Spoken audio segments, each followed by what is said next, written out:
Hi there, I'm Susan Beyer, and this is Fun with Research. Thanks for joining me today.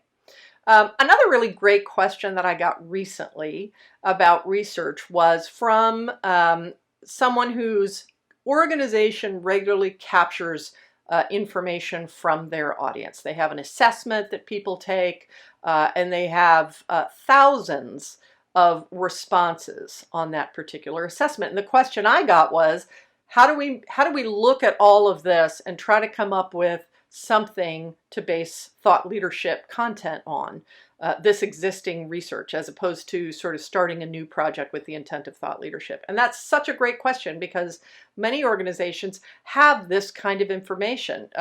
They've asked questions in client satisfaction studies.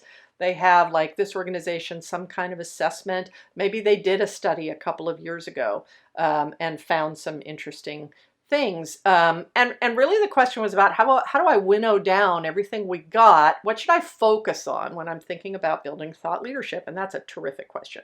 So here are my suggestions, and they're not different from the ones I suggest we look at when we're building a new research initiative for thought leadership. You want to find things that give you an opportunity to talk about your point of view. So things that are part of your approach to solving a particular problem, things that are about other approaches that you don't think are the right way to do it, or have challenges that maybe people aren't anticipating or whatever. Look for things that give you an idea to talk about your point of view on things. Look for things that talk about sort of hot topics of the day. So in healthcare, that might be telehealth. Is there something going on with telehealth? Maybe it's something that talks about working from home as opposed to working in an office.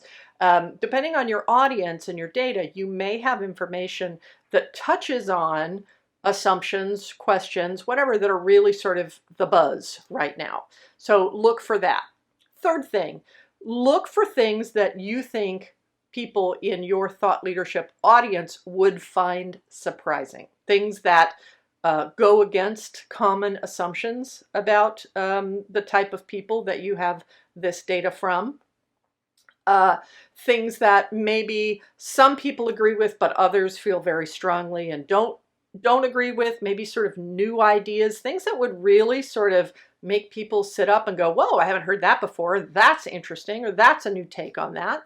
So look for that kind of thing.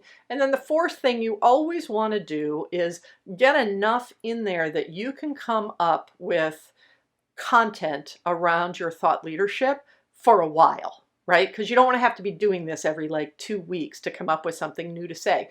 I encourage people, and I have an earlier video challenging people to come up with 12 things that they could talk about for a month. That's a year of content right there, allowing you to demonstrate your thought leadership. So the same is true if you have existing research or data, as is true if you're building a new initiative. You need to cover all these areas to really make sure that you've got a good foundation for thought leadership and for getting your point of view out there. So if you have existing data, maybe don't be so overwhelmed about trying to figure out what to write about. Look for things in those 4 areas: your point of view, hot topics of the day, things that would be surprising and get people's attention and maybe fly in the face of assumptions, and enough content to come up with 12 things, topics that you could talk about over the course of a year.